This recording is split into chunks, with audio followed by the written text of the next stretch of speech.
If you have ongoing exposure to controlling people, it's a virtual certainty that you're going to experience blurry boundaries, which is why I've created the extensive online course called This Is Me, Establishing Boundaries with the Controllers in Your Life. There's a link below that will give you all of the details, and I hope that you would find it therapeutic.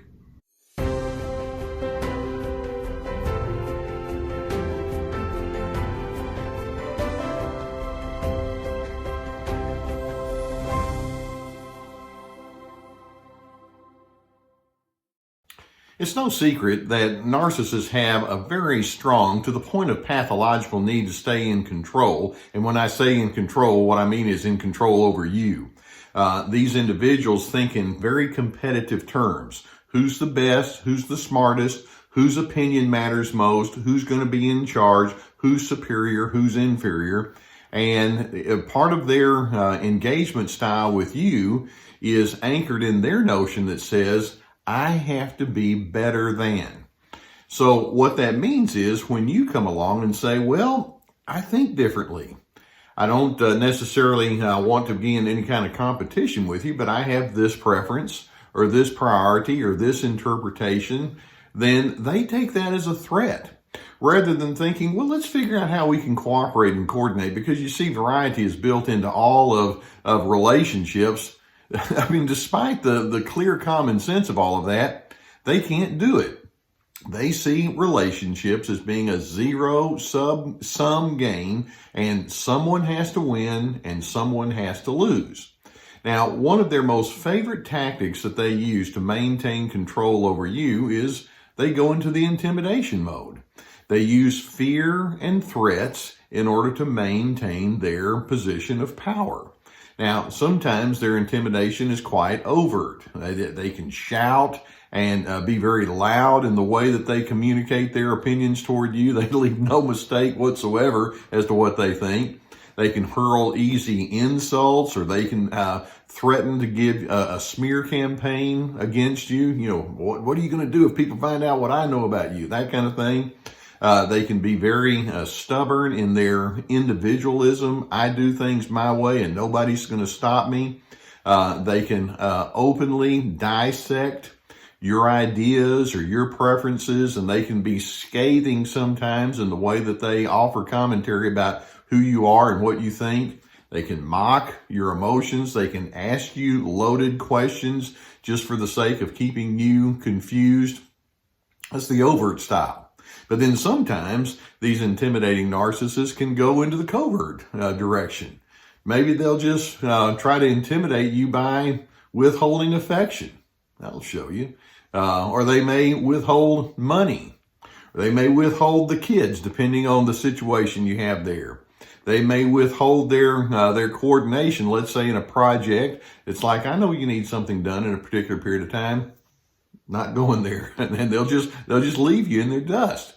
They can spread rumors about you behind your back, and they probably even know that it's going to eventually get back to you. They don't care.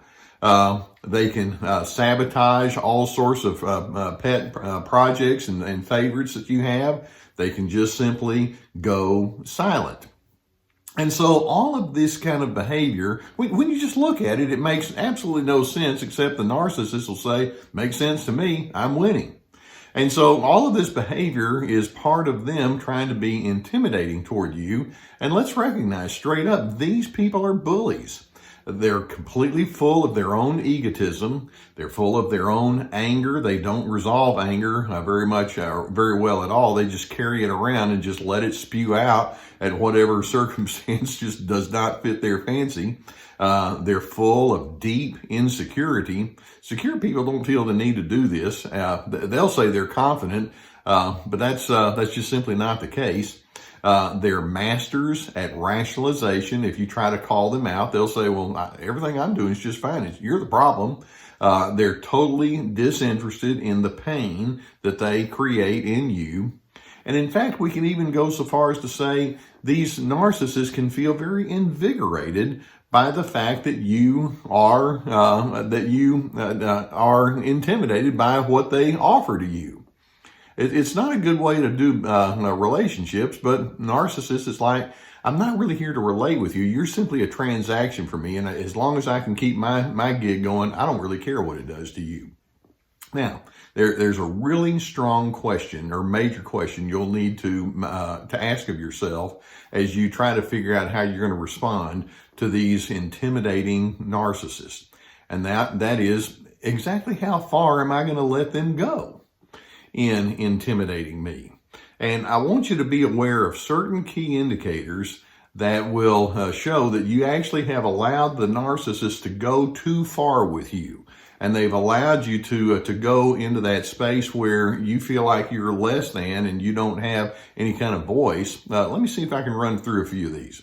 First and foremost, one of the biggest things, indicators that says you indeed have allowed the narcissist to intimidate you, is that you can honestly say, I have become a shell of who I want to be, at least when I'm in the presence of this person. How many times have you thought, I can't be me. I can't be open. I can't be authentic. I just have to suppress, and then suppress some more. That's a huge indicator that their intimidation is working. Or another indicator that you have allowed a narcissist to intimidate you is that you find yourself going too deep into your own anxiety or your over caution as you engage with them, which is a nice way of saying you find yourself walking on eggshells way too commonly when you're in the presence of that person. Does that ever happen to you? Or it may be that another thing that indicates that you have allowed yourself to be intimidated by these people is that you presume this person has the power, I never will. And that's a major red flag. They like to be overpowering, but then you presume, and I guess I just don't have any power whatsoever. In addition, another indicator that says that you're allowing yourself to be intimidated is you plead your case way too commonly. Why won't you do this? Or I did such and such, and isn't that enough? And you try to work with them to say, please tell me I'm an okay person. And they're thinking, no, I've got you going, don't I? In addition, another indicator is that defensiveness becomes a lead reaction when you're in their presence.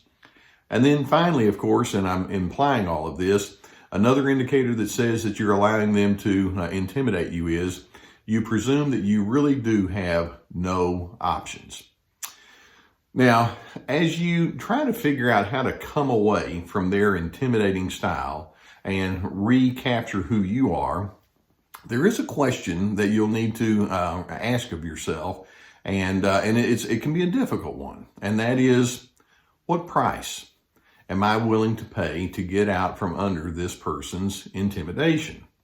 One of the things that happens is that narcissists will figure out what's really important to you, and they'll hold that over you. And it may be to get out from under their intimidation, you may have to let go of some of the things that they have grabbed for themselves, and that's a hard one. Let's keep in mind they're master manipulators, and the more they know about what it is that you like and what you prefer, then they're going to use it.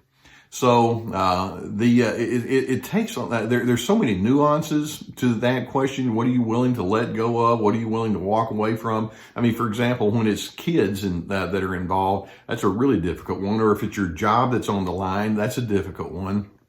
But I do want you to begin thinking, as I try to figure out how I'm going to respond to this intimidator, there's one belief that I need to see if I can master, and that is, I trust myself well enough to know that as I make adjustments to this person, I'm going to find some appropriate way so that I can be at peace with myself. Now, I want you to ask, do you believe that about yourself? And it may be that you'll need to recalibrate some of your expectations about what your reality can and will offer you. It may require probably strongly that you'll need to create as much distance as you can between yourself and that intimidating narcissist. And it may be that you'll need to find as many ways as possible to practice your own separate decisiveness. You want to see yourself as being distinct, and that's okay. And by all means, you'll need to figure out what kind of assertions you'll need to have so that you can say, this is my life and I'm going to live as appropriately as I can. Now, one of the things that you notice that we say here on our channel is you may need some therapy in terms of trying to figure this out, which is why we have aligned with a group that can offer online therapy. Sometimes it requires a therapist for you to help sift out some of the pluses and minuses because of the nuances that are there. And so whenever you're in the midst of this intimidation, it's way easy to lose your sense of objectivity. So be willing to seek that out. And as you know, we have a link below that can help you in that respect. In addition, make sure that you have a support system around you. People that do know you and do understand you and will encourage you to take the initiatives that are there and that are best for you.